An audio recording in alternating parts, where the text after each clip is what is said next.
Fitnessstudio. Evika und Anjali lächeln. So? Das ist ein Witz, schon am Morgen. So, way fitness studio में time कहाँ है? Kitchen से table तक ही time निकल जाता है. Das ist dann schon Fitness. Ja, Anjali? Nein, Sir, geht nicht im Fitnessstudio, aber ja, jeden Morgen geht für Spazieren und ich mache Yoga. Ja? Das ist gut. Das ist gut. So. Fast 30 Minuten. Und Devika, wie steht's mit dir? Dann nur spazieren gehen. Okay, nur spazieren. Also wie lange spazierst du oder ihr euch? 1 Stunde. Oh mein Gott. 1 Stunde, okay? Also ganz normale Tempo oder magst du das schnell? Normales Tempo bedeutet insgesamt 4 Kilometer. Das ist knapp 4 Kilometer beim normalen Tempo. Wenn man ein bisschen schneller geht, dann ist es etwa 5 Kilometer. Nein. Für mich 3 Kilometer. 3 Kilometer. Ja, das ist schön. Also ich wollte das auch machen, aber leider kann ich ja nicht. Ich habe keine Zeit. Morgen früh, es kommt darauf an, wie früh ich aufstehe. Dann ist es draußen sehr dunkel. Auch die Straßen sind sehr dunkel. Und die Straßen in Hyderabad sind, wie sagt man, ganz unsicher. Was gestern war, ist heute nicht mehr da. Ja, so ist es. Jetzt versteht ihr, was ich meine. Und meine Frau hat immer Angst. Sie sagt, nein, du gehst nicht draußen auf den Straßen. So. Das geht alles kaputt. Heute auf morgen ist alles kaputt. Und wird lange nicht repariert. Und niemand kümmert sich darum. Das ist das andere Problem. Und erstens. Und zweitens, wir sind alle sehr große Tierliebhaber. Alle Menschen in Hyderabad lieben Tiere, solange die Tiere nicht zu Hause sind. So, es gibt viele Hunde auf den Straßen. Und die alle kommen unter dem Schutz von Amala. Kennt ihr den Namen Amala? Eine ehemalige Filmschauspielerin, former actress Amala. Sie hat hier eine Aktion. Alles für Tiere. Blue Cross heißt das. Save the dogs, save the animals. So, fast alle sind Mitglied dieser Aktion. Dabei bekommt man eine Chance, Amala zu treffen. If you become a member of this NGO, then naturally you'll get a chance to meet your heroine. She's very pretty, very, very pretty. I think she's now Amala Akineni. It was something else earlier. Very elegant lady, speaks very well.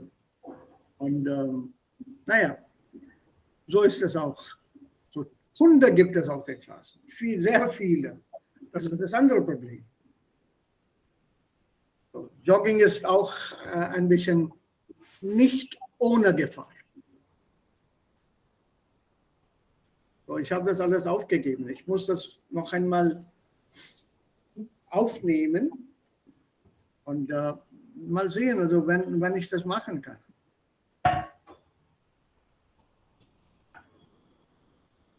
So. Ja, Screen Sharing.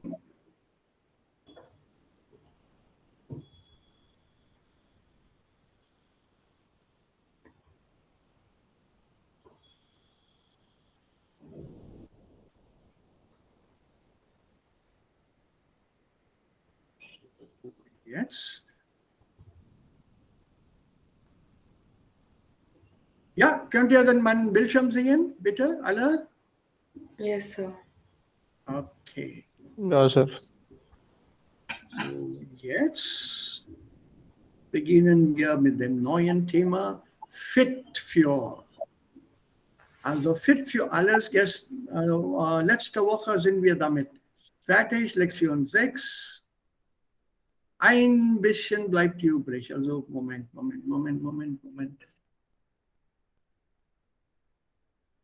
Das ist Neo Rauch.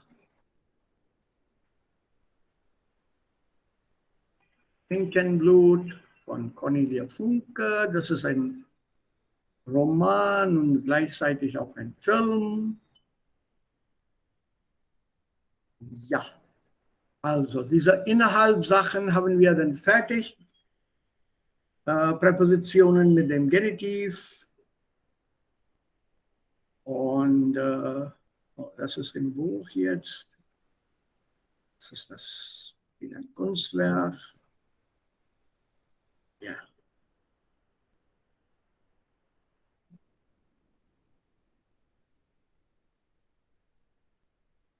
Hm.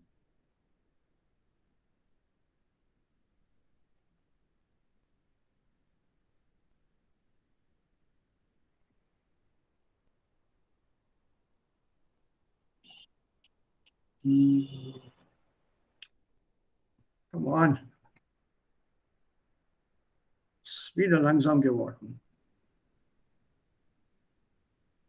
Ja, also dieser Text war auch interessant.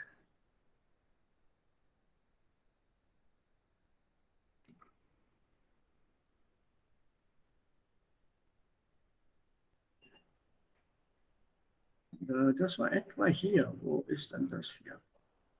Das Buch ist interessant, aber da wir es nicht gelesen haben,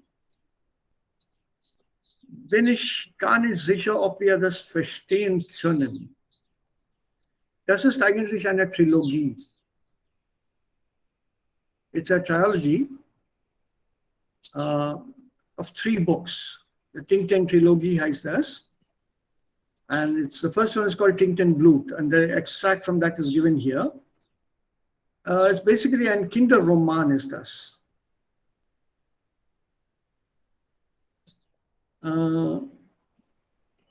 Wir können uns ein Audio abhören und ja. Die Pronomen haben wir auch gemacht, jetzt habe ich gefunden. So,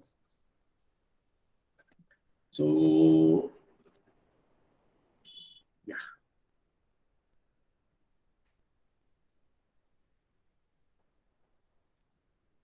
Modul 4. Bücherwände. Aufgabe 2a.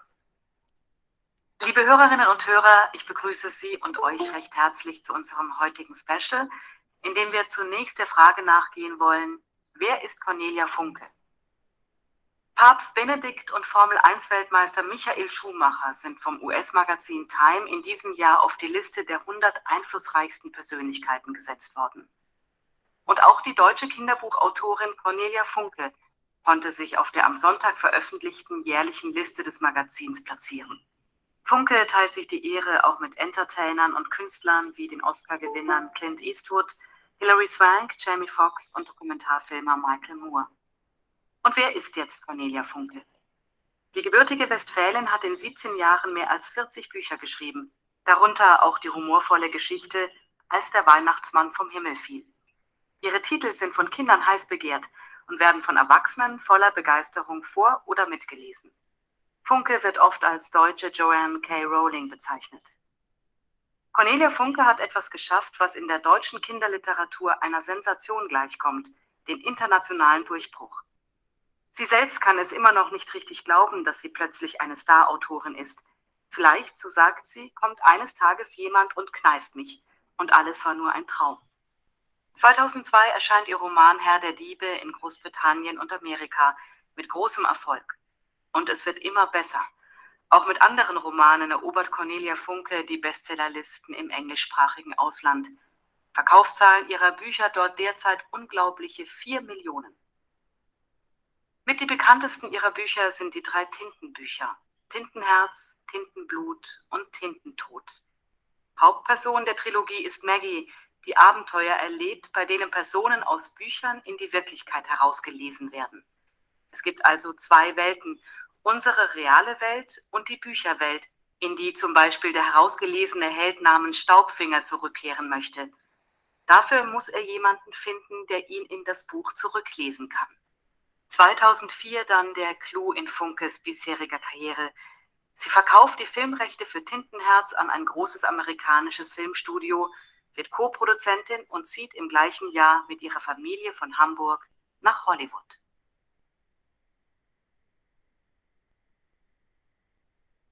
Das war ein bisschen lang und schnell auch. Ja? Yes, sir. Yes, sir. Aber habt ihr etwas bekommen über ihr Leben? Zum Beispiel diese 5 Fragen. Auf welcher Liste wird sie die Autorin genannt? Wer liest ihre Bücher? Okay. Was ist eines ihrer bekanntesten Werke?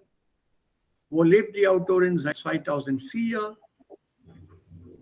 Und wo lebte sie davor?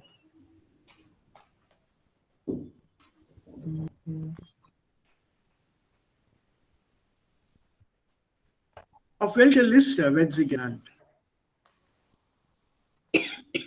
Da war ein Magazin erwähnt. Ein englisches Magazin, der Name eines englischen Magazins. Ja? US Magazine Times. Ja, also Time, nicht Times, sondern Time. Und normalerweise am Ende des Jahres legt dieser Magazin, Time, ein sehr, sehr bekanntes Magazin, sehr bekannt. Das bekommen wir auch in Indien. Kostet ein bisschen, aber alles ist jetzt kostenlos verfügbar auf dem Internet. Am Ende des Jahres, normalerweise jedes Jahr, am Ende stellt dieses Magazin eine Liste auf, eine Liste von bekannten Persönlichkeiten der Welt, die einen Einfluss auf die Welt in dem Jahr gehabt haben. Ja, die sind die Times Personalities of the Year 2021, das kommt bald. Da gibt es eine Liste von solchen Persönlichkeiten. Und darunter stehen Namen wie, also bekannte, berühmte Namen wie J.K. Rowling auch und Wayne und eine Reihe von bekannten Leuten. Nicht nur Schauspielerinnen, sondern auch Politikern, Autoren und Leute wie Mutter Teresa oder das kann auch vielleicht ein Sänger sein, Michael Jackson. Ja, und das ist sehr, sehr interessant, denn dieses Magazin ist auch sehr einflussreich, übt einen großen Einfluss auf die Gedanken der Menschen. It really impresses upon lots of people. When you say Times Person of the Year, that means you have arrived in the world, not just in your country or your district or your city. It's in the world. So the Times Person of the Year. Do type it and check. Maybe we can do it together now. But it does show that you have arrived. Und sie gehört dazu. Nummer 2. Wer liest ihre Bücher? Kinder vielleicht? Kinder und Erwachsene. Ja, hauptsächlich Kinder. Und auch die Erwachsenen. Ja? Okay. Was ist eines ihrer bekanntesten Werke?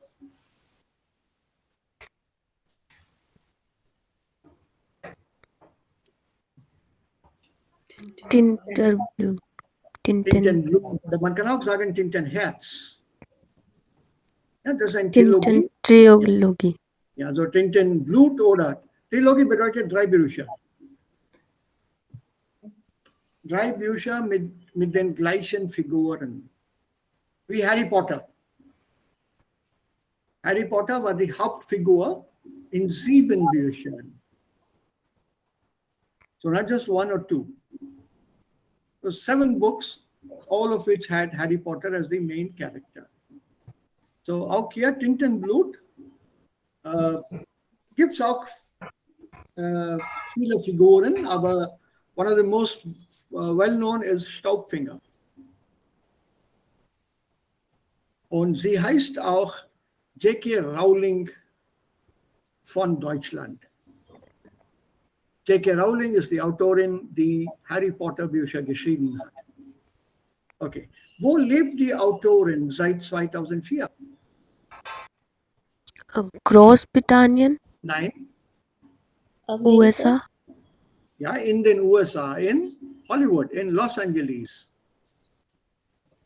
Ja, auf der Westküste in Los Angeles. Sir, Wo sie lebt- sagt beide, Großbritannien und USA. Nee, seit 2004 ist sie dann in Los Angeles. Sie ist dahin umgezogen.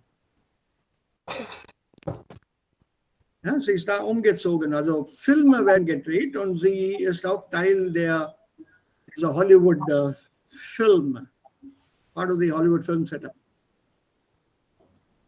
So she's been there. Und wo lebte sie davor?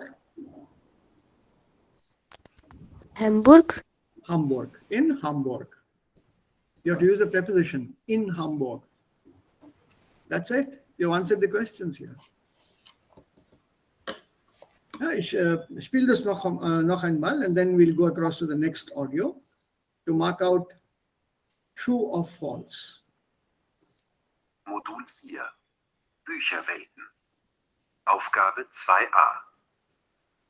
Liebe Hörerinnen und Hörer, ich begrüße Sie und euch recht herzlich zu unserem heutigen Special, in dem wir zunächst der Frage nachgehen wollen, wer ist Cornelia Funke? Papst Benedikt und Formel-1-Weltmeister Michael Schumacher sind vom US-Magazin Time in diesem Jahr auf die Liste der 100 einflussreichsten Persönlichkeiten gesetzt worden. Und auch die deutsche Kinderbuchautorin Cornelia Funke konnte sich auf der am Sonntag veröffentlichten jährlichen Liste des Magazins platzieren. Funke teilt sich die Ehre auch mit Entertainern und Künstlern wie den Oscar-Gewinnern Clint Eastwood, Hilary Swank, Jamie Foxx und Dokumentarfilmer Michael Moore. Und wer ist jetzt Cornelia Funke? Die gebürtige Westfälin hat in 17 Jahren mehr als 40 Bücher geschrieben, darunter auch die humorvolle Geschichte Als der Weihnachtsmann vom Himmel fiel. Ihre Titel sind von Kindern heiß begehrt und werden von Erwachsenen voller Begeisterung vor- oder mitgelesen. Funke wird oft als deutsche Joanne K. Rowling bezeichnet. Cornelia Funke hat etwas geschafft, was in der deutschen Kinderliteratur einer Sensation gleichkommt, den internationalen Durchbruch. Sie selbst kann es immer noch nicht richtig glauben, dass sie plötzlich eine Star-Autorin ist. Vielleicht, so sagt sie, kommt eines Tages jemand und kneift mich und alles war nur ein Traum. 2002 erscheint ihr Roman Herr der Diebe in Großbritannien und Amerika mit großem Erfolg. Und es wird immer besser. Auch mit anderen Romanen erobert Cornelia Funke die Bestsellerlisten im englischsprachigen Ausland. Verkaufszahlen ihrer Bücher dort derzeit unglaubliche 4 Millionen. Mit die bekanntesten ihrer Bücher sind die 3 Tintenbücher: Tintenherz, Tintenblut und Tintentod. Hauptperson der Trilogie ist Maggie, die Abenteuer erlebt, bei denen Personen aus Büchern in die Wirklichkeit herausgelesen werden. Es gibt also 2 Welten, unsere reale Welt und die Bücherwelt, in die zum Beispiel der herausgelesene Held namens Staubfinger zurückkehren möchte. Dafür muss er jemanden finden, der ihn in das Buch zurücklesen kann. 2004 dann der Clou in Funkes bisheriger Karriere. Sie verkauft die Filmrechte für Tintenherz an ein großes amerikanisches Filmstudio, wird Co-Produzentin und zieht im gleichen Jahr mit ihrer Familie von Hamburg nach Hollywood. So, jetzt klar? Much better, right? Yes, sir. Okay, so let's go to the next one. Aber bevor wir das machen, Modul 4. sollten wir die Fragen mal lesen oder die Aussagen lesen. Okay. This will be a little dicey. So let's read the questions here.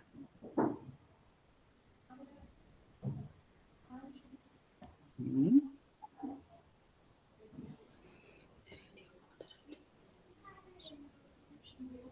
Yeah, that's nice.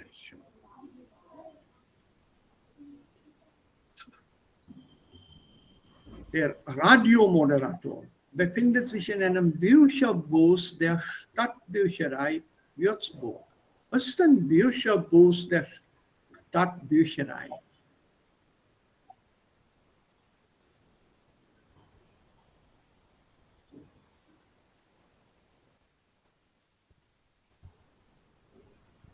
Bücherbus der Stadtbücherei.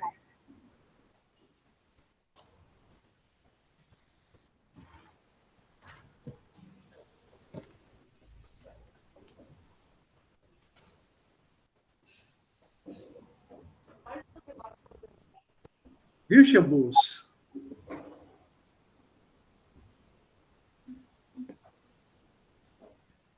Bus which carries books. Ja. Und wem gehört der Bus? Stadtbücher. Stadtbücherei. Was ist eine Stadtbücherei? Library. City library. City library. So this is a mobile library belonging to the city. It goes around from place to place with books on board, and people have an opportunity to borrow books also.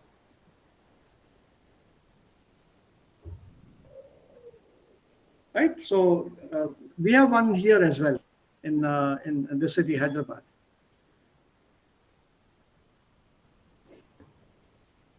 Yeah, so there is a system, and it's quite well organized. People borrowing and taking books or sitting and reading. It's a pretty big bus and very comfortable too. So das kann man auch machen. So, dann erste Buch heißt Tintenblut, Hauptperson ist Maggie, die Tochter von Mo, und er restauriert Bücher. Restaurieren? Restore. Restore. So old books are carefully rebound, a new binding is given, they're all clean and put together so that they are in good reading condition. I have one book published in the year 1902. It's a book on magic. I'm afraid to give it to anybody through a restaurant tour because the book is breaking. So I put it aside in a polythene cover, tightly wrapped. I think I bought it for some 5 rupees or something like that ages back. It's a rare book on magic and magic tricks. 1902 edition. So, ich weiß nicht, wer das für mich restaurieren kann. Like I said, I'm too scared to give it out.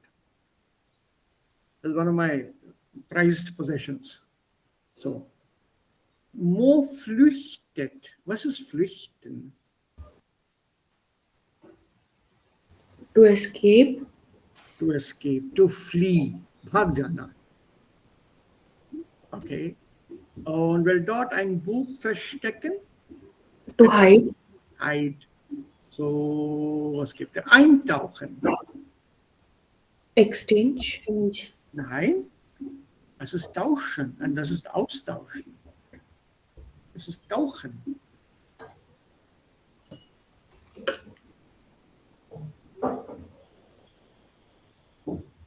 Und man beim Lesen in eine andere Welt eintaucht.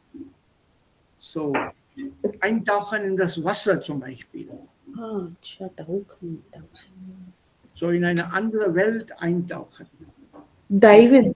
Dive in. Yes. Books are so well read, so well loved, because they are thrilling. And during reading, you can dive into another world. Okay? Nerven. Das nervt mich. We've done this one before. Kleinigkeiten. Yeah, so what is this nerven? Anxious or nervousness. No. Annoy. Yeah, no, correct. Correct. So that's it. I think you know all the other words. Einlassen. To enter. To let enter. And then look logically and think logically.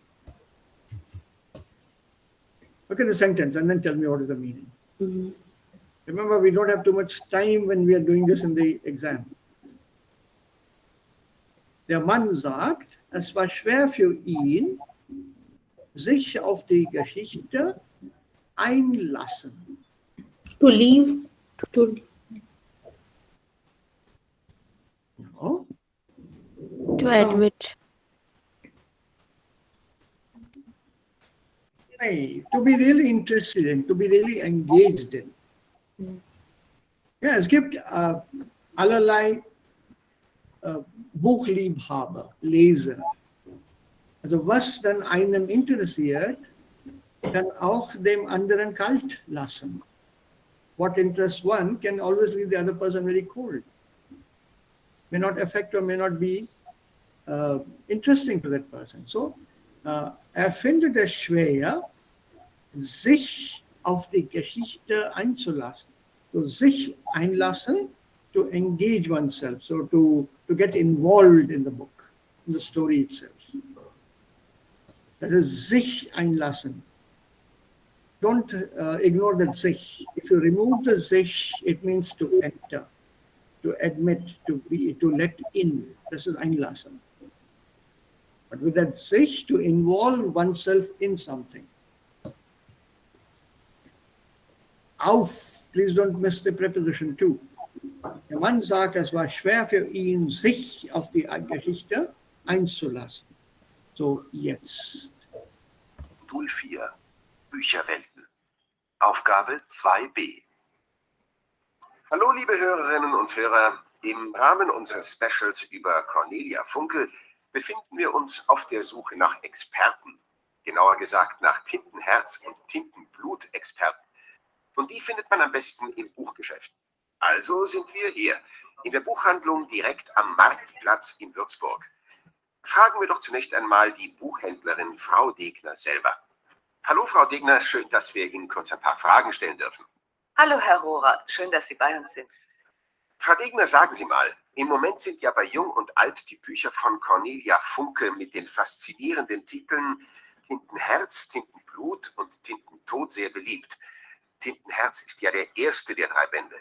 Worum geht es denn in diesem Buch eigentlich? Ja, in dem ersten Buch der Trilogie in Tintenherz geht es um die kleine Maggie. Sie lebt mit ihrem Vater, der Mo heißt, in einem kleinen Häuschen voller Bücher.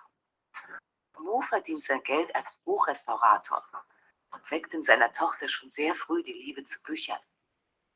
Über ihre Mutter weiß das Mädchen so gut wie nichts. Die verschwand vor Jahren und ihr Vater erzählt nicht viel darüber. Eines Nachts taucht dann plötzlich ein unheimlicher Fremder auf.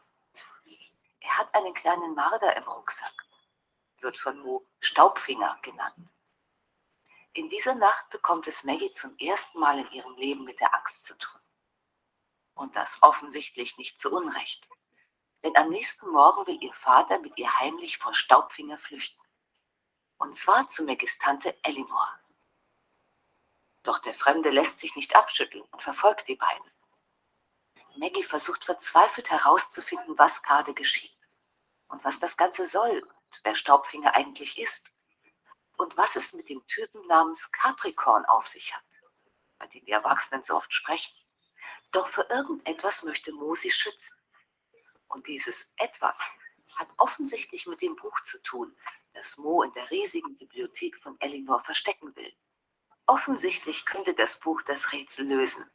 Und tatsächlich ist Tintenherz das Buch, das die Geschichte von Staubfinger und dem bösen Capricorn erzählt. Da scheint ja schon im ersten Band der Trilogie richtig viel zu passieren. Und das hört sich spannend, aber auch verwirrend an. Wie können Sie sich denn erklären, dass die Bücher einen so großen Erfolg haben? Naja, Tintenherz ist ein Buch, das einen gleich von Anfang an gefangen nimmt. Als ich das Buch gelesen habe ich nachts von den Figuren geträumt. Mehrere Tage lang begleitete ich Maggie, Mo, Staubfinger, Elinor, Capricorn und viele andere auf ihrem Weg durch unsere Welt, die manche von ihnen gar nicht gehören. Staubfinger ist eine sehr tragische Gestalt, der immer Heimweh nach seiner Welt hat, obwohl sein dortiges Schicksal ungewiss ist. Doch auch Maggie, Mo und Elinor haben mich eine ganze Weile, nachdem ich das Buch gelesen habe, nicht mehr losgelassen. Das ist, denke ich, der Grund, warum die Bücher so erfolgreich sind. Obwohl die Figuren auch stellenweise etwas blass und hölzern wirken. Aber man möchte einfach wissen, wie es weitergeht. Und deshalb fesselt diese Geschichte, die sich auch immer wieder durch eine bezaubernde Sprache auszeichnet, einfach so viele Leute. Vielen Dank, Frau Degner. Wir wollen hier im Buchgeschäft doch auch noch den einen oder anderen Leser zu Wort kommen lassen. Entschuldige, du hast gerade das Buch Tintenblut angesehen. Hast du denn den ersten Band Tintenherz auch schon gelesen? Tintenherz ist für mich ein wundervolles Buch. Ich lese es gerade das 3. Mal und bin immer noch total begeistert. Wenn ich abends im Bett liege und es dunkel ist, mache ich es mir gemütlich und vertiefe mich in das Buch. Nach einer Weile, ich weiß nicht, ob es anderen auch so geht, geht man in die Geschichte hinein und spielt sozusagen mit. Das ist wirklich super. Als ich Tintenherz das erste Mal gelesen habe, habe ich ständig davon erzählt und meine Freundinnen waren schon ziemlich genervt. Aber ich habe sie wenigstens dazu gebracht, mein absolut liebstes Lieblingsbuch abzulesen. Ja, danke, da haben wir ja gleich einen echten Tintenfan erwischt. Und Sie, haben Sie Tintenherz auch gelesen? Ich habe mir nun endlich dieses Buch vorgenommen, weil ich von vielen Leuten weiß, dass sie es gelesen haben. Während des Lesens hätte ich dann aber vor allem immer wieder Lust, das Buch einfach wieder wegzulegen und es gut sein zu lassen. Die Sprache hat mir von Anfang an nicht so gut gefallen, um nicht zu sagen, sie hat mich geärgert. Aber die Hoffnung, dass die Geschichte irgendwann mal anfängt, hat mich weiterlesen lassen. Jetzt bin ich beim letzten Fünftel angelangt und so langsam beschleicht mich das Gefühl, dass der vielversprechende Einband mit den wunderschönen Zeichnungen nichts, aber auch gar nichts mit dem Inhalt des Buches zu tun hat, bis auf den nervigen Marder. Naja, aber jetzt lese ich das Buch noch zu Ende. Vielleicht passiert ja noch was Spannendes und wenn ich es durch habe, dann finde ich es vielleicht doch noch ganz gut. Vielleicht bin ich jetzt auch ein bisschen unfair, weil ich wohl einfach zu viel von diesem Buch erwartet habe. Schließlich haben mir so viele Leute davon vorgeschwärmt. Mal sehen. Dann noch viel Spaß mit dem letzten Teil des Buches. Und hoffentlich gefällt es Ihnen dann am Ende doch noch. Darf ich auch Sie fragen, ob Sie eines der Tintenbücher gelesen haben? Ich habe das Buch an einem regnerischen Urlaubstag verschlungen. Ich muss sagen, ich lese viel und gerne. Aber dieses Buch hat mich förmlich aus meiner Welt gerissen und mich zurückversetzt in die Bücherwelt meiner Kindertage. Es ist eines der besten Bücher, die ich jemals gelesen habe. Man muss sich allerdings schon auch auf die Geschichte einlassen können und wollen. Sonst kann man vermutlich mit dem Buch nichts anfangen. Vielen Dank und einen schönen Tag noch. Mit diesen Eindrücken zu den Tintenbüchern gebe ich erstmal zurück ins Studio. Können wir auf einige Fragen Antworten finden? Yes, sir. Yes, sir. Beispiel Nummer 10. Wir beginnen mit der letzten Frage. Richtig oder falsch? Richtig. Nein, falsch. Falsch. Er sagt, es war schwer für ihn, sich auf die Geschichte einzulassen. Das ist falsch. Er fand es sehr, sehr interessant. Interessant. Yeah, he says it was difficult for him to get involved in the book. Das ist falsch. Einer der besten Bücher, das ich hier gelesen habe, hat er gesagt. Der befragte Mann ist ein Fan des Buches. Richtig. Sie will das Buch, also die Frau will das Buch nicht zu Ende lesen. Richtig. Falsch. Sie sagt, ich lese das Buch zu Ende. Und sag die. Sie sagt das. Ich will das ja zu Ende lesen. Und, Teil. ja, und der Interviewer sagt alles Gute mit dem letzten Teil. All the best with the last part of the book. Nummer 7, die Frau. Ist nicht Falsch. begeistert. False. Falsch. Richtig. She is nicht begeistert. She is not totally enthusiastic about the book. She is reading it because it was recommended to her. Book from the friends. Und Nummer 6. True. Richtig. Richtig.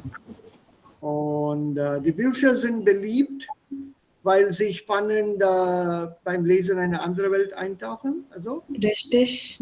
ja. And what about number 4? Mo flüchtet mit Maggie. Richtig. Richtig. Richtig. Und Hauptperson in the book Tittenherz ist Maggie. Richtig. Und das erste Buch heißt Tintenblut. Falsch.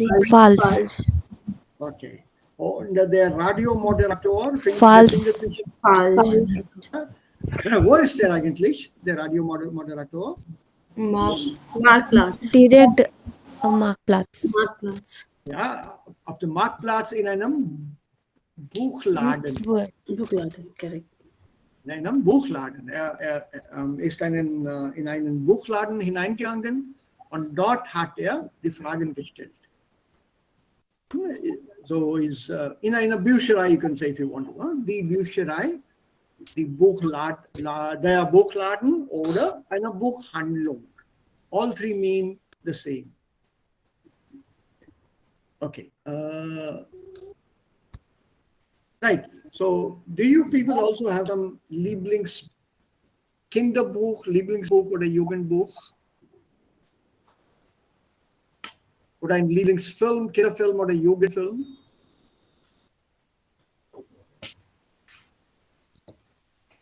Yes, sir. Which In one? film, Ja. the car. The car. In that film, wir haben viele Autos und alle haben Racing miteinander. Wie heißt der Film? The car. The Cars. Cars. The car. Correct. Cars, das ist ein Animation. Zeichentrickfilm. Yes, sir. It's an animated film, Zeichentrick. Yes. Okay. Yes. Ja, die anderen? Ja, Sir. Ich mag ein Buch von Mary Shelley, Frankenstein. Das ist auch interessant. Und Okay. Hast du das bis zu Ende gelesen? Christopher Marlowe. Ja. Welches Buch von Christopher Marlowe? Dr. Faustus? Ja, Dr. Faustus. Okay. Und die anderen? Und, Sunita? und ein Buch auch, Abhishek? Shivaji Sawant's Mrityunjay. Habe gehört oder nicht gelesen. Ja, okay. Gut. Abhishek? Shashank? Sunita? Ja, Sir. In Marathi, ich habe viele Bücher gelesen. Ja, aber Ja. Mrityunjay und Yayati. Ich mag so Yayati. die beiden. Okay, gut. Abhishek? Shashank? Ja, Sir. Ich mag Ja? Harry Potter Filme. Film, okay. Shashank? Think and Grow Rich. Bitte? Think and Grow Rich. Welches Buch? Es ist von Napoleon. Think and Grow Rich. Napoleon, what's the full name? Because there are other people apart from Napoleon Bonaparte. So it's what? An autobiography? No, it's not an autobiography. Full name is Napoleon Hill. Yes, I think I've heard the name, Napoleon Hill. Yeah, and the book is called Think and Grow Rich.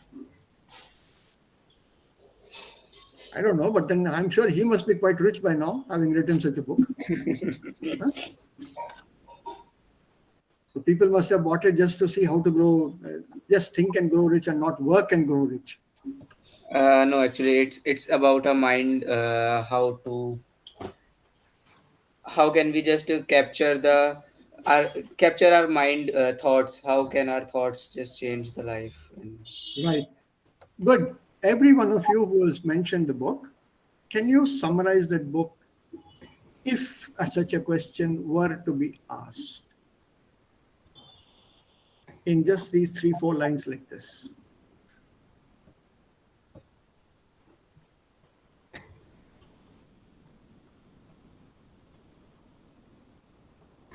Would you be able to do it in an exam situation? Also, was ist Ihr Lieblings- oder was war Ihr Lieblingsbuch oder Lieblingsfilm? And if it's a film, in the same, kind of same way. So etwa 3-4 Sätze, nicht mehr. I think there are about 5 sentences here. 1 Punkt, 2 Punkt, 3 Punkt. Insgesamt 4 Sätze hier. There are only 4 sentences left.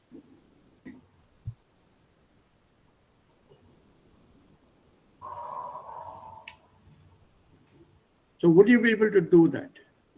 For example, das Buch, die 3 Fragezeichen, ist eine Abenteuergeschichte für Kinder eigentlich. Kinder, das bedeutet nicht also ganz junge oder kleine Kinder, sondern auch die Jungen, ja, die Jugend, der Youth-Type. Und diese Person hier sagt, ich habe als Kind alle Bücher von den 3 Fragezeichen, the 3 Investigators, that's the original title. Here it means the 3 question marks. Die 3 Fragezeichen waren 3 Freunde, alle Jungs, all boys, die gemeinsam rätselhafte Fälle lösten, ja, they solved all kinds of puzzles. And bei ihrer Detektivarbeit große Abenteuer erlebten and went through adventures. So, mir haben die Bücher so gut gefallen, weil sie immer sehr spannend und die Lösungen nicht offensichtlich waren. They were not easy to, it was not easy for you as a reader to guess who the villain was. So, man konnte beim Lesen in die Rolle eines Detektivs schlüpfen. You could become a detective yourself in that book, along with these 3 kids. They're all teenagers in the story. Und ich habe immer versucht, selber herauszufinden, wer der Täter war, bis ich das Buch zu Ende gelesen hatte. So, why? Title mentioned and a brief summary of what the book is about. You don't have to narrate the whole story. Und eigentlich wurde das Buch von Alfred Hitchcock präsentiert. You heard of the name Alfred Hitchcock, the famous film director? Have you seen any of the Alfred Hitchcock movies? Sehr spannende Filme hat gedreht. Nein. Absolutely suspenseful mystery, full of mystery films. Very tense, horror, some of them are horror films. Is the name familiar to you, Alfred Hitchcock? Nein, sir. Nein. Okay, he was also known for one more thing, which Subhash Ghai, that Indian film director, was he? I think he was. He copied in his own films, Subhash Ghai's films. Alfred Hitchcock used to appear in at least one scene in all his films. In the background, smoking a cigar, buying a newspaper, drinking coffee, in every scene, or one scene in every film, you could spot Alfred Hitchcock. The same thing Subhash Ghai also did in his films. So these are 3 Fragezeichen, quite interesting, quite fascinating, and detective films. And right now I have caught a villain. Do you see this here? Dengue mosquito. I just killed it. And I examined it also. It is a dengue. Aedes. I saw it through this magnifying glass. And it has got the stripes on it.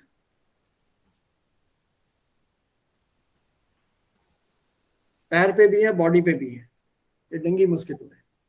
So 1 mosquito less.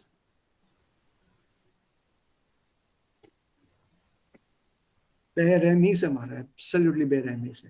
on talking about the drei Fragezeichen, I have the complete set somewhere, aber nicht auf Deutsch leider, but in English I have the complete set. That's the autograph of Alfred Hitchcock in dem Buch. Die drei Fragezeichen und die gefährlichen Fässer. So they've translated this into German. The original title was The Three Investigators, Rough Stuff. And Alfred Hitchcock. Okay, this is how it starts. Easy reading, interesting reading. Sierra Nevada sind Bergen, also eine Bergkette in den USA.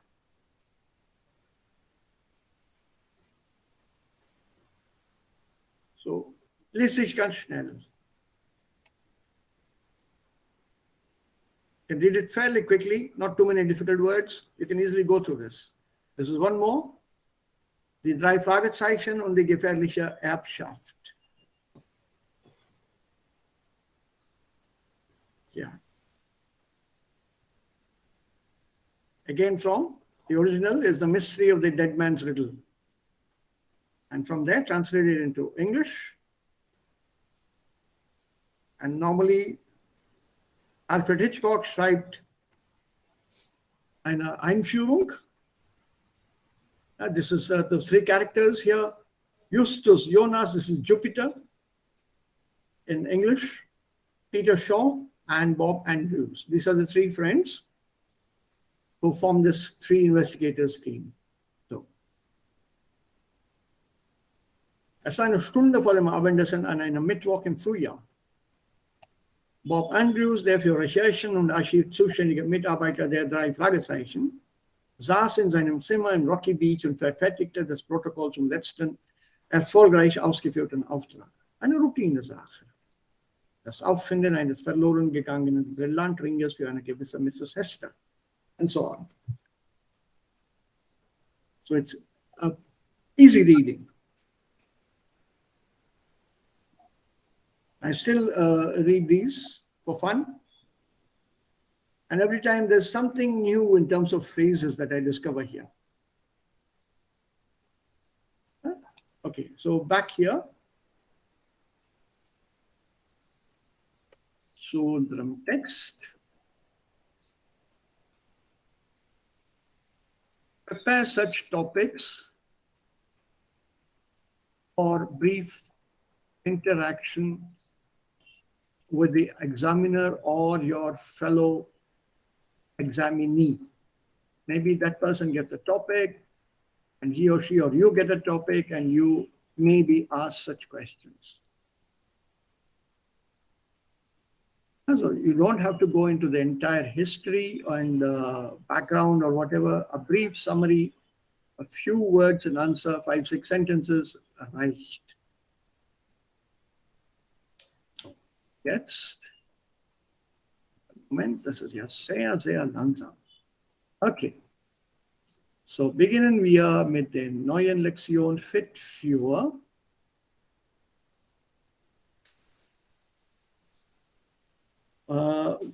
let's wrap it up before we start the new one.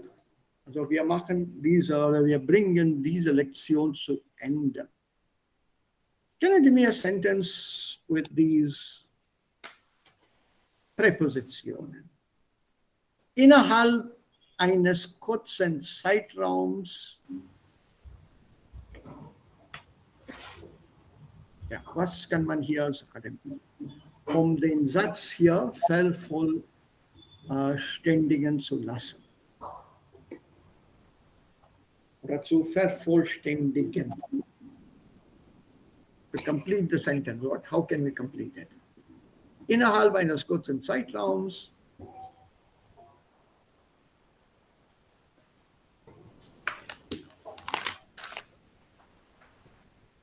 Sir, Ja. Bolo. Innerhalb eines kurzen Zeitraums möchten wir alle Witze Prüfung geben. Ja. Brauchen wir, why don't you put it with brauchen? Brauchen wir eine B2-Prüfung abzulegen? We need to appear for a B2 exam. Will do. That's a good one. Take anyone, one more. Take one more.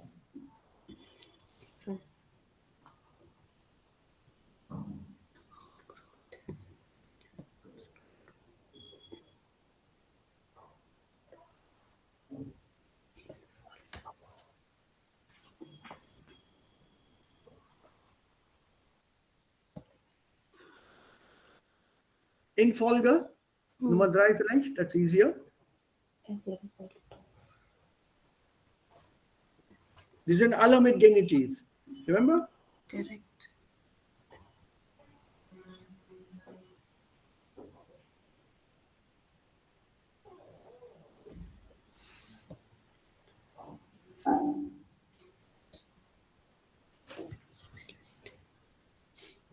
Ja.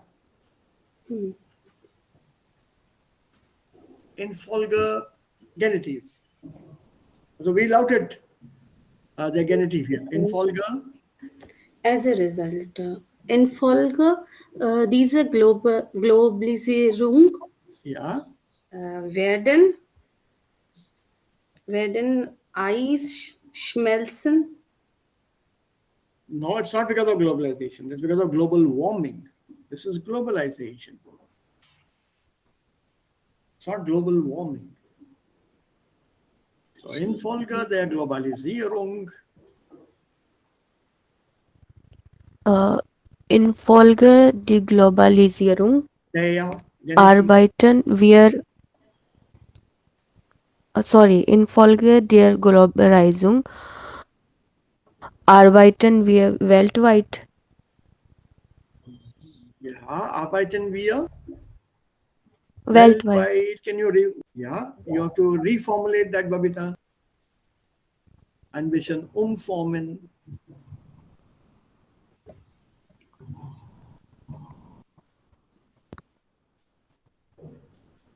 Kann man von zu Hause für eine amerikanische Firma arbeiten?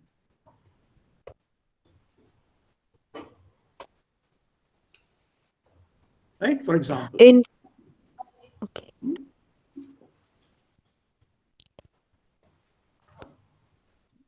Infolge der Globalisierung kann man zu Hause arbeiten. Ja, das geht auch. Von zu Hause arbeiten. Infolge der Globalisierung. Genitiv, don't forget the genitive ending. Zum Beispiel hier, innerhalb eines kurzen Zeitraums. Similarly here, aufgrund der fehlenden Anpassung. Genitive adjective ending is always en or n. Always. Always. Don't miss that out, please.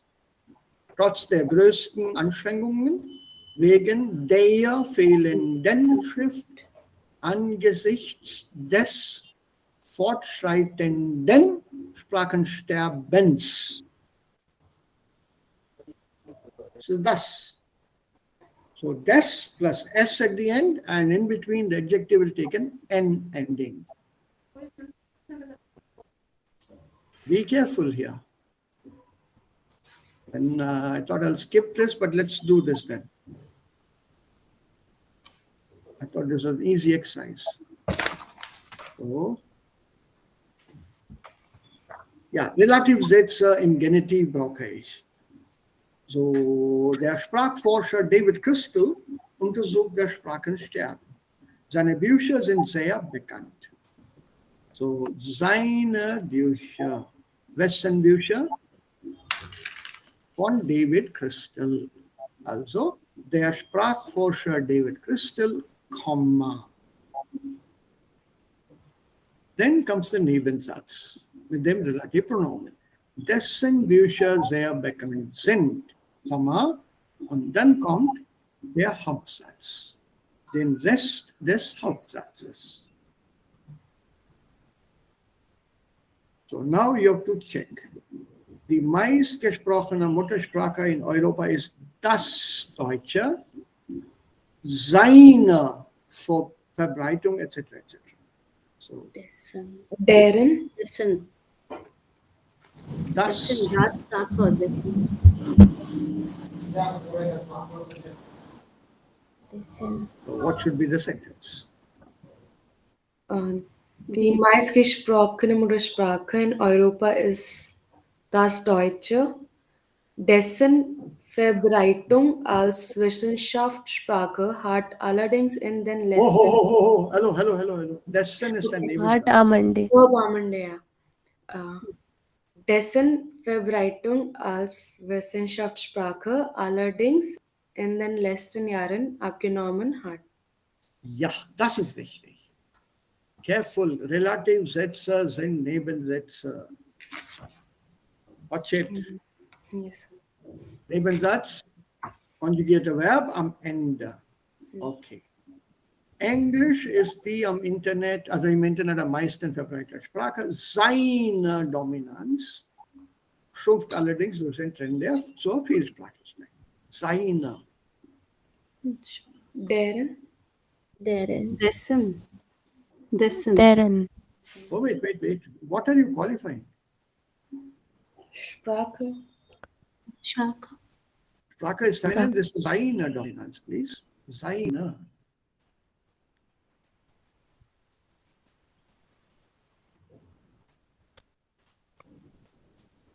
Englisch ist das Englische.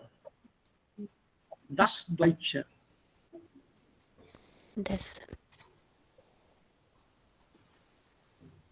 Das seine ist Pronomen, possessive Pronomen. Possessive Pronomen mit Maskulin oder Neutrum.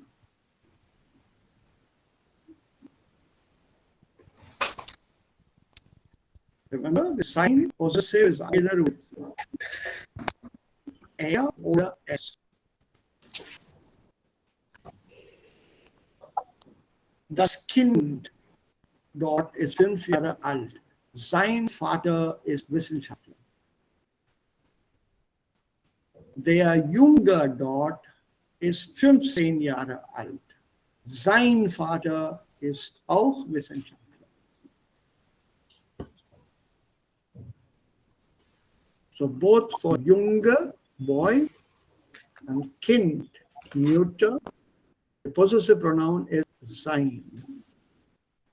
So obviously the sein refers to some masculine or neuter. The only thing that is masculine or neuter is this here. Sprache, das Englische, das Deutsche. So you have to qualify English now with a relative sense. So your sentence should be Englisch ist die im Internet am meisten. Nine. Relative Satz should come right after the noun that you are qualifying. Okay, Englisch, dessen Dominanz allerdings durch den Trend zur Vielsprachigkeit schrumpft,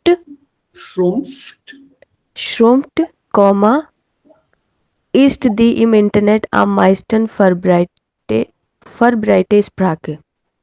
Well done. Absolutely correct. So schrumpfen, to shrink. So English, whose dominance is now slowly shrinking because of the trend of multiple languages, multilinguality, is the most widespread language in the internet. So you have to now correlate that. How do I build a relative sense? What is it that I'm qualifying? To a certain extent, there's a hint here.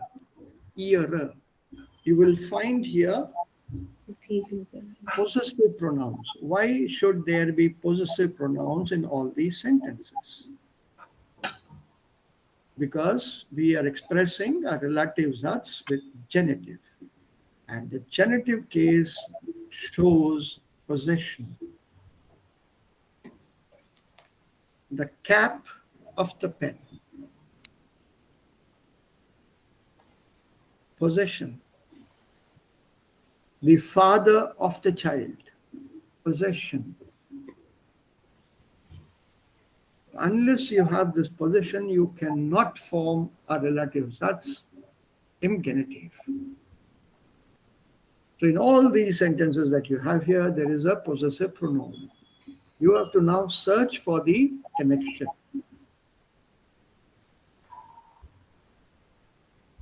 What does it match up? Let's try one easy one. Nummer 6 here. Viele Sprachwissenschaftler warnen vor einer weiteren Verarmung der Sprachlandschaft. Ihre Studien ergeben, etc. I found this. Ihre Studien. Their studies.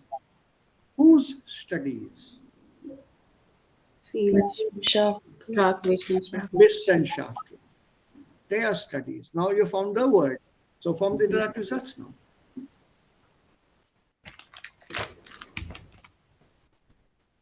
Viele Wissenschaftler, deren von einer weiteren Verarmung der Sprache. Second part. Sorry.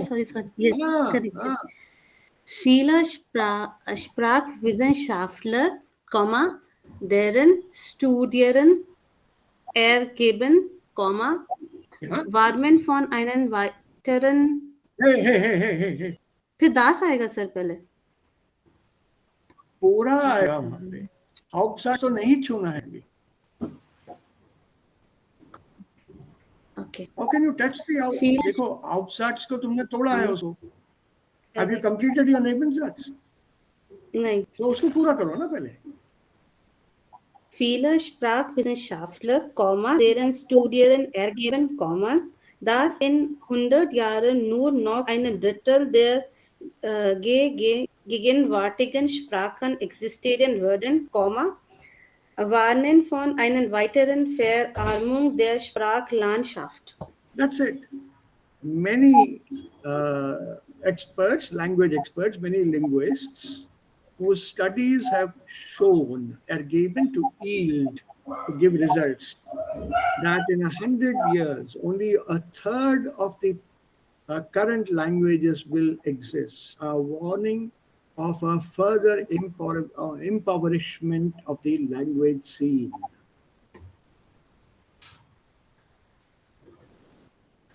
You have to complete the second one first before you come back to the Hauptsatz.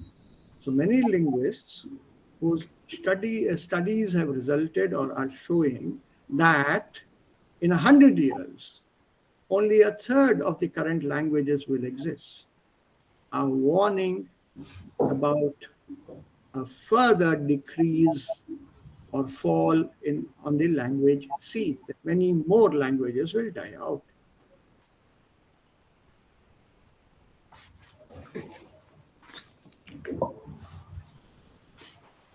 So you're connecting Ihre with Wissenschaftler. Similarly here, am 1.8.1996 starb der US-Indianer Samuel Taylor Blue, der letzte Sprecher einer Indianersprache. Sein Stamm lebte am Catawba River. So who does this refer to? Sein. Der US-Indianer? Taylor Blue. Yes. But at the same time, be careful, because there is another possibility.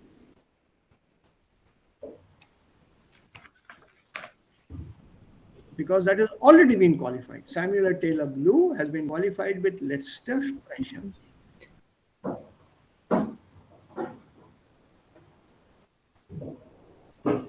So your reference word here will be Sprecher. Pressure. Since this pressure is connected with the genitive, keep that sentence still there as it is. Der letzte Sprecher einer Indianer Sprache is part of the same set. So then comes sein Stamm. Dessen.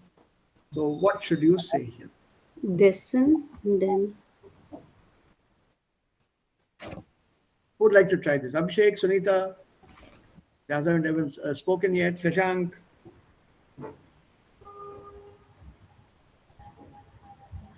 Wer möchte das machen? It's also open to the others, naturally.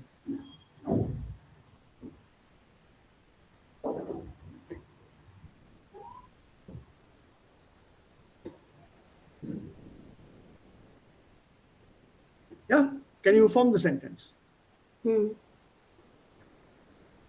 Wer macht das?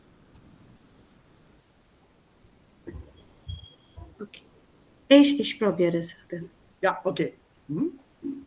Am 1.8.1996 starb der US-Indianer Samuel Toyer Blau, der letzte Sprecher einer Indianersprache,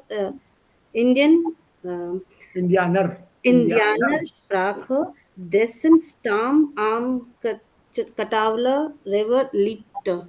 That's it. Lebte. That's it. Quite simple once you understand the trick.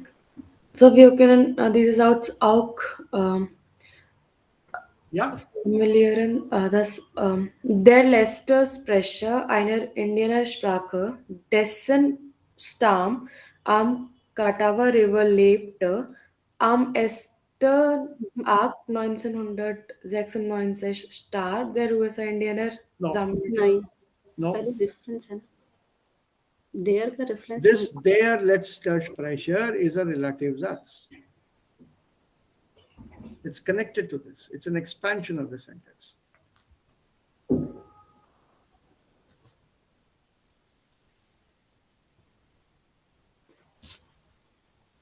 You can shift it if you want. Der letzte Sprecher einer Indianersprache, der US-Indianer Samuel Taylor Blue, dessen Stamm am Catawba River lebte, starb am 1.8.1996. That's possible.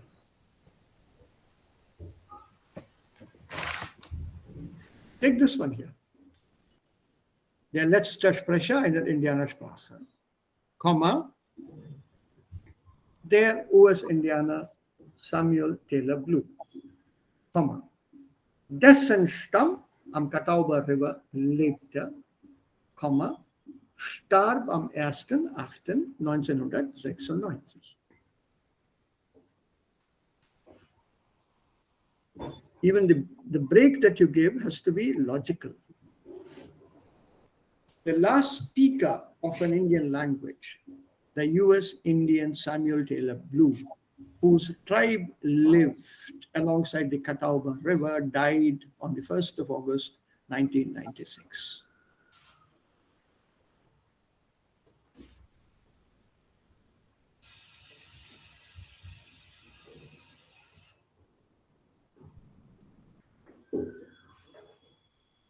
This is the only way you can do this. The only second way, the other way.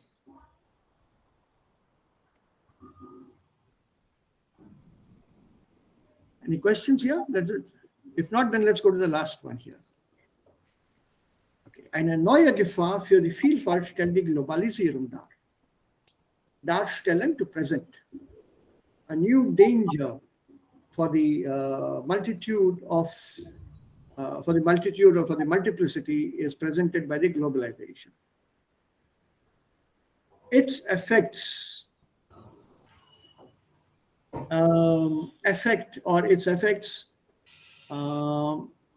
are directed to those languages which are used by less than 1,000 people or spoken by less than 1,000 people.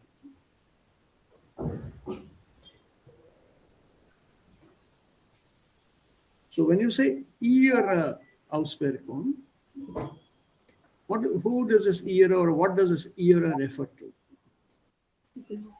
The globalization. Correct. Well done. Yeah, the Globalisierung. Global and then Isierung. Globalisierung. So, can we have the sentence now? Yes, sir.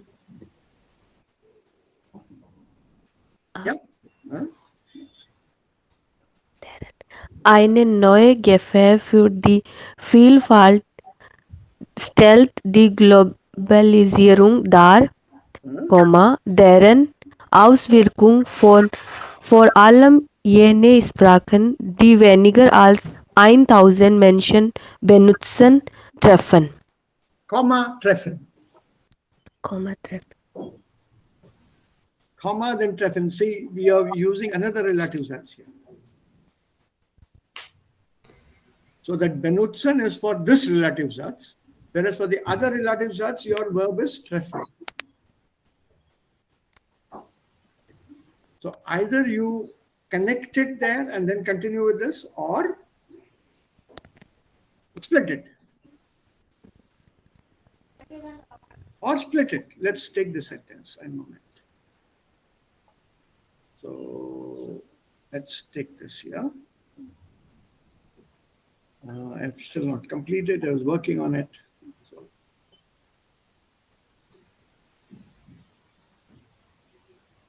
moment, I'll show you that sentence now.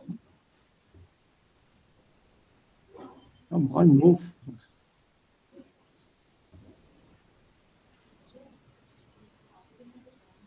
It's a very simple logic with relative sets. So what is sentence?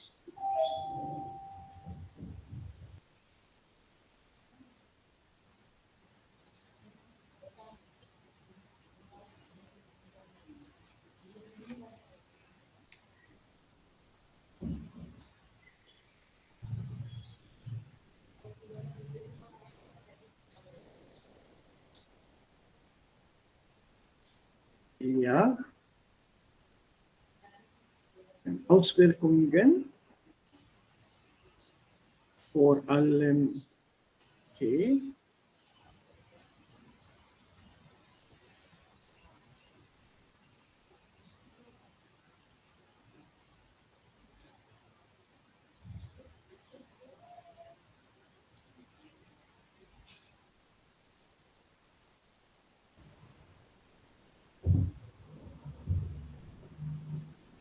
So now we have the sentence here. Eine neue Gefahr für die Vielfalt stellt die Globalisierung dar. So far, so good.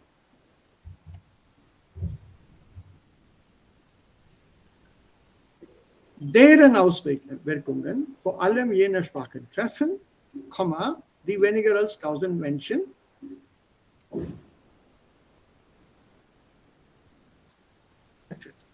benutzen. Sorry. Now, if you don't put the treffen here, then this treffen is still pending, isn't it?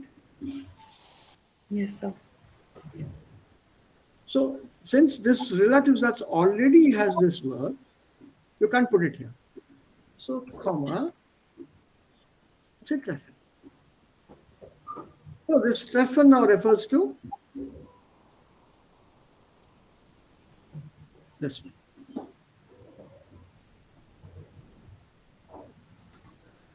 This is absolutely correct German. But at the same time, the Experte sagen, such a hanging verb doesn't look good. This verb is hanging right at the end. So it's not considered a good way to write this.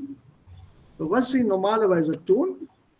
They remove this from here and put it here. It's okay. This die will still refer to Sprache. The verb doesn't matter because you never form a relative Satz to a verb. Relative Satz bezieht sich immer auf ein Nomen. It's always with reference to a noun. Since there's only one verb between the two, it's okay. So either you put treffen here or put treffen at the end this way, but not benutzen treffen. Das geht nicht. You can't have two infinitives like this, ohne comma. So I have a suggestion. If you can redo this exercise, all of you, and write down the sentences, including the first one, although it's solved here, and see whether you are satisfied with what you have written. Fine. But please do write it down. Oder? Zweitens, nachdem ihr das geschrieben habt und immer noch daran Zweifel habt, ob die Sätze richtig sind oder nicht, schickt sie mir. Send them to me. I keep telling you, send them to me. I'm not able to correct your homework in time. Right now, this is that time of the year where I'm literally overloaded with work. But I will get around to your work also. But send them to me. Redo them again, please. We have done them here orally. I suggest you please write them down once again. Sir? Yeah. Sir, in third sentence, okay? Yeah. Relative pronoun points to das. Okay. English, comma, ich verstehe dessen, we have to write. But if I write dessen after Sprache, it will be wrong. Of course, it's miles away from what you're qualifying. You're putting it right after Sprache. Sprache is feminine. After that comes dessen. Where is the logic? Let me give you an example.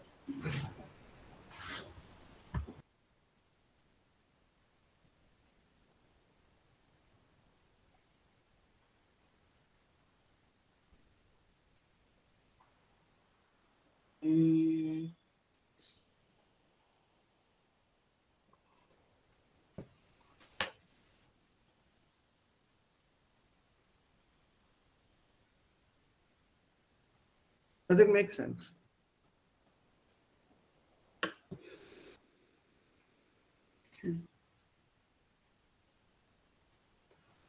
Does it make sense?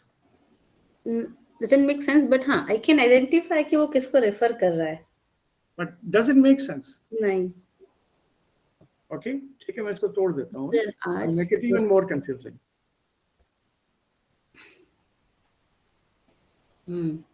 That too confusing. अब बोलो.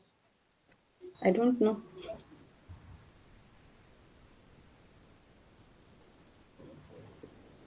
Arts.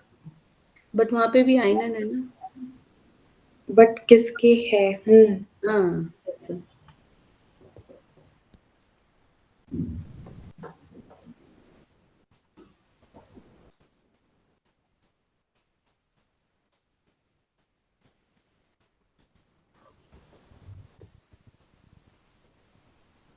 So if you put it like this, after zone, will it make sense? नहीं. So it would be better if I take this away from here and put a comma and paste this part here.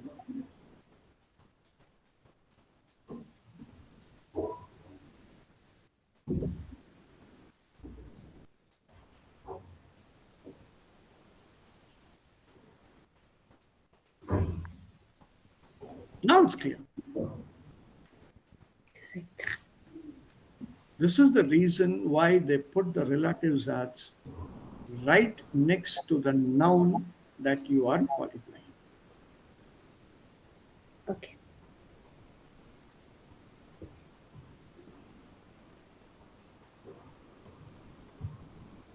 So things are above board, ganz klar und verständlich.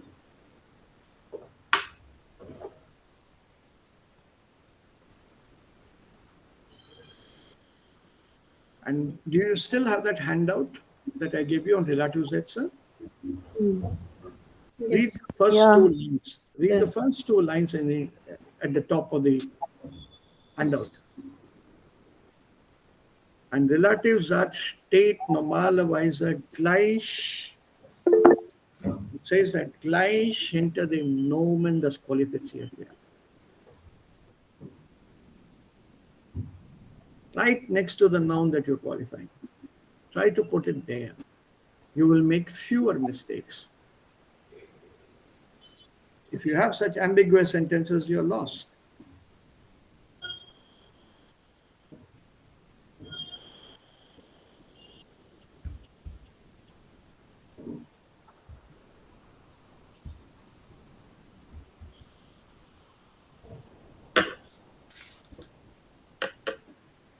So it's safer that way, always. Danke, sir. So yeah, this we don't need here. Arbeit, Buch. Now, this is for the next lesson. Okay. Then let's end on a lightish note. Wie fit sind Sie? Also Fitness ist nicht nur körperlich, sondern auch ein bisschen mit dem Gehirn zu tun, mit der Denkweise. Wie gut können Sie kombinieren, erkennen, logisch denken und sich konzentrieren? Also sind Sie fit auch beim Denken. Ein paar Monate haben 31 Tage. A few months have 31 days. Wie viele Monate haben 28 Tage?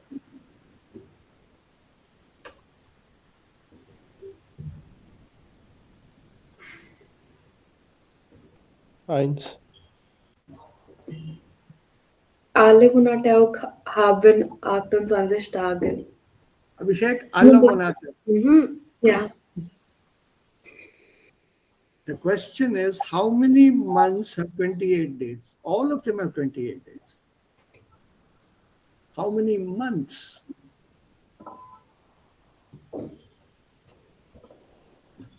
"28 days will be there in all the months." Yeah. It's a trick question. Which is the only month, if I reformulate my question, the only month which has 28 days, da sagt man Februar. Ja, das ist der einzige Monat mit 28 Tagen. Okay, der Vater von Monika hat genau 5 Tochter. Lala, Lele, Lili. Wie heißt die 5. Tochter? Monika. Yeah, so it's not Lulu. A-E-I-O-U. So it's a Lala, Lele, Lili, Lolo, Lulu. Nein. Vowels. Monika. Die 5. ist Monika. Wenn hier 3 Äpfel liegen und Sie nehmen sich 2 weg, wie viele haben Sie denn? 5. Waiting.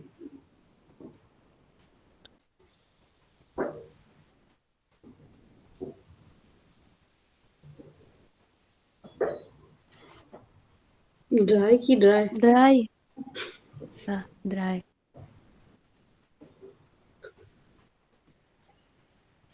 Explain please. Total पूछ रहा है ना sir, लेके जाएंगे तो भी बात तो सेम होगी। वो भी हमारे पास ही होंगे।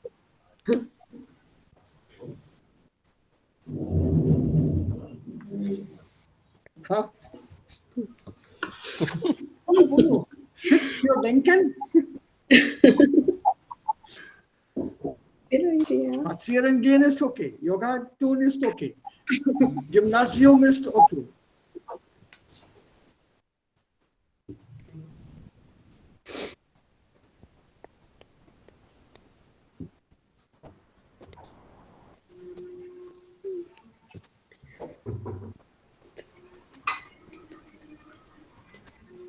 Wenn hier 3 Äpfel liegen und Sie nehmen sich 2 weg, wie viele haben Sie dann?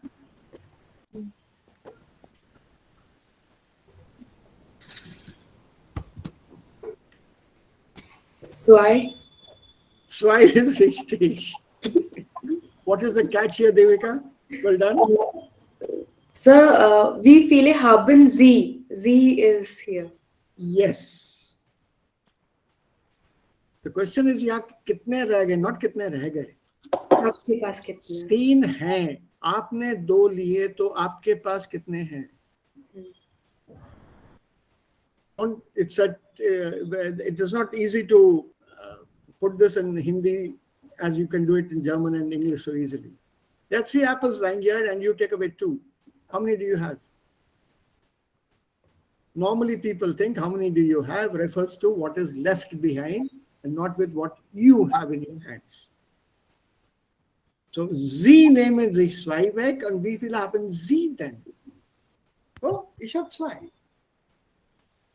Okay, 3 Katzen fressen 3 Mäuse in 3 Minuten. So 100 Katzen fressen 100 Mäuse in wie vielen Minuten?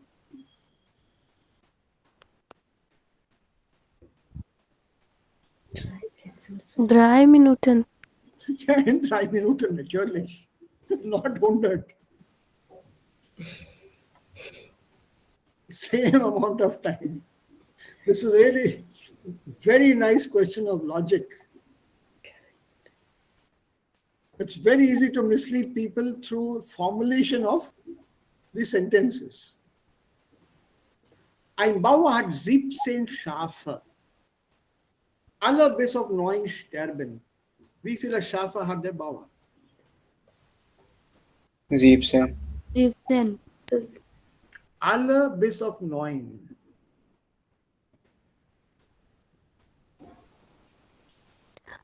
Sechsen. 8. No.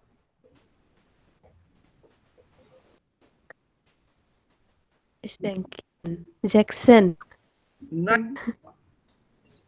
Was bedeutet Alle bis auf?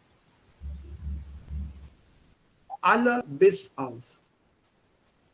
Out of all. Until All bis auf 9. All but 9 die. How many does he have?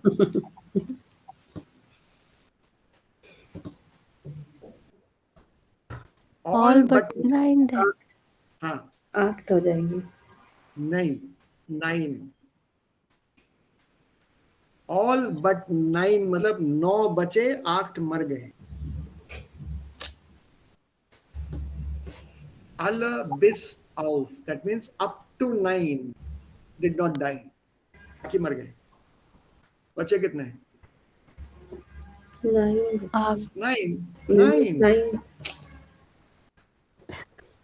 Alle bis auf. What is this bis auf?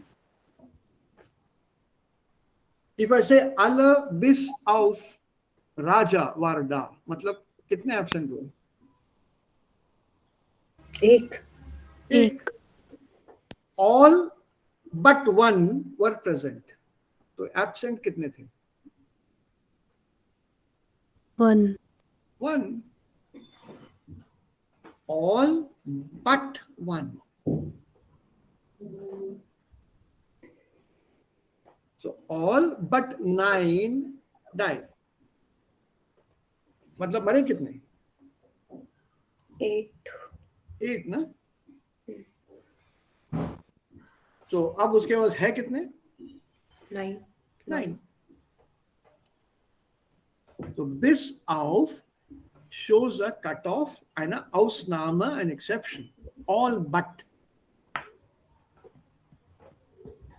All but me were in favor of this picnic. So what's bedeutet? Alle bis auf mich waren dafür. Including you? Except you. Accepting me. You. Alle bis auf mich waren dafür. Also ich war dagegen. Alle bis auf excludes that number which is not there. Don't count that number which is mentioned to you there. So alle bis auf 9 sterben means 9 को छोड़ के बाकी मर गए except 9. The rest died. If I say außer, then the meaning becomes clear. That you don't have a puzzle at all. It's there even in English. There's alle bis auf.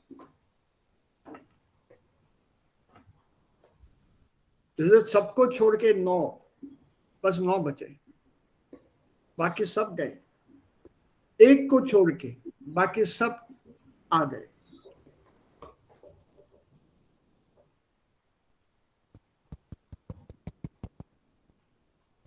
Learn this phrase. We have done this earlier. Bis auf. इसी context में आया था ये. I just gave you the meaning or something. मेरे पास लिखा तो नहीं है यहाँ पे, but I think I gave you the meaning for this bis auf. Yes, Sie haben until gesagt. नहीं, until means till that point. So that is inclusive, ना? 9 इसमें आ जाएगा ना, बाकी बाहर क्या रह गए? 8. वो 8 मर गए.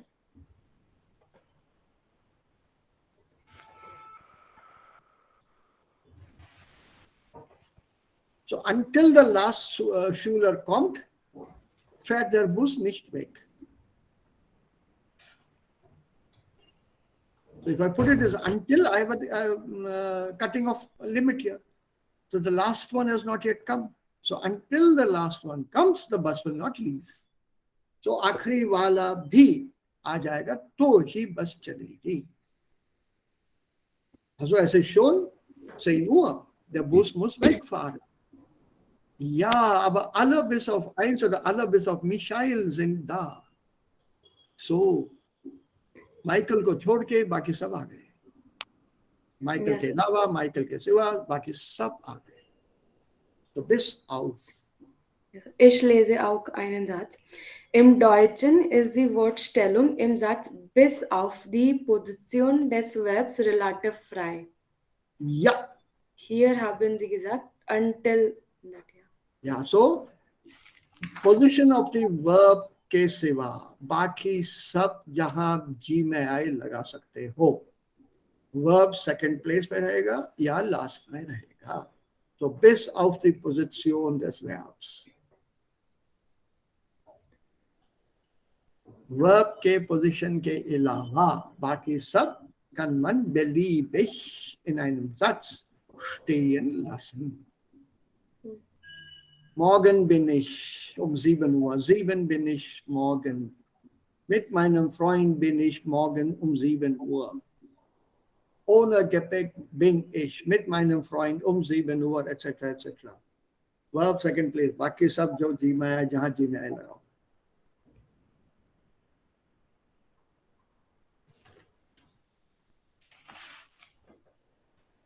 You've done this. Yes, I did remember doing this. Okay. Sie ist nicht meine Schwester, aber die Tochter der Schwester meiner Mutter. कौन है भैया? Cousine.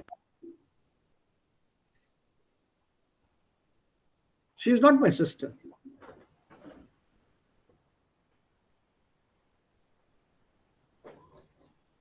But the daughter of the sister of my mother. Cousine. Cousine. Cousine. Okay. Are all of you convinced? This is not Tante or Nichte? Yes. Yeah. Die Tochter meiner Tante ist die meiner Schwester. Cousine. Nichte. The daughter of my aunt is the Cousine. Schwägerin. What's the Schwägerin? In-laws. Sister-in-law. So the daughter of my aunt is the what of my sister? She'll be the same relation to you also. Cousin होगी. Yeah, Babita, लेकिन मैं समझा तो लो इनको. So it's not necessarily your sister. If it's your sister, जो relationship तुम्हारे sister के साथ है, वही relationship तुम्हारे साथ भी होगा. Because you're talking the daughter of your aunt is my what? Aunt could be father's sister or mother's sister. तो वो तुम्हारी क्या लगेगी? The daughter of your aunt.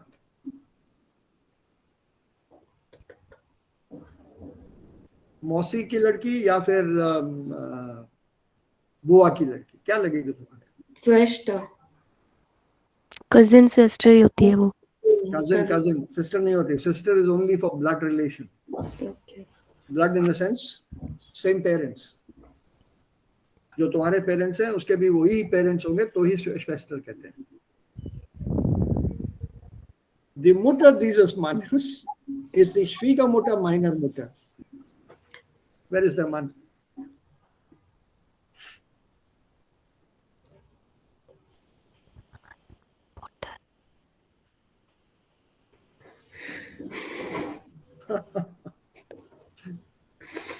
Sir, Vater?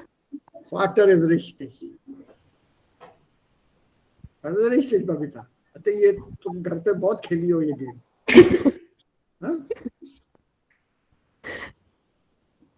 Sir खुद पे लेके करते हैं तो समझ में आ जाता है. बिल्कुल. That's how you're supposed to solve it. Ja, Vater ist richtig. What is so confusing? Confuse die Roh. Solve it yourself. Ein Vater hat 7 Söhne. Jeder Sohn hat eine Schwester. Wie viele Kinder hat der Vater? 8. Gut, Shashank. Well done. 8. सीधा सीधा इसका 7 and sister बोल के answer 14 देते हैं लोग. हर लड़के की एक बहन है और उसके 7 लड़के हैं. तो टोटल 8 हो गए ना. So das war ein bisschen Spaß. So let's stop here. मेरी दूसरे क्लास का टाइम हो गया. Hoffentlich gibt es keine Fragen mehr. Okay. Dann treffen wir uns morgen. Ja, sir. Any other problems or difficulties oder Fragen, Zweifel, Erklärungen braucht ihr? Keiner bis jetzt?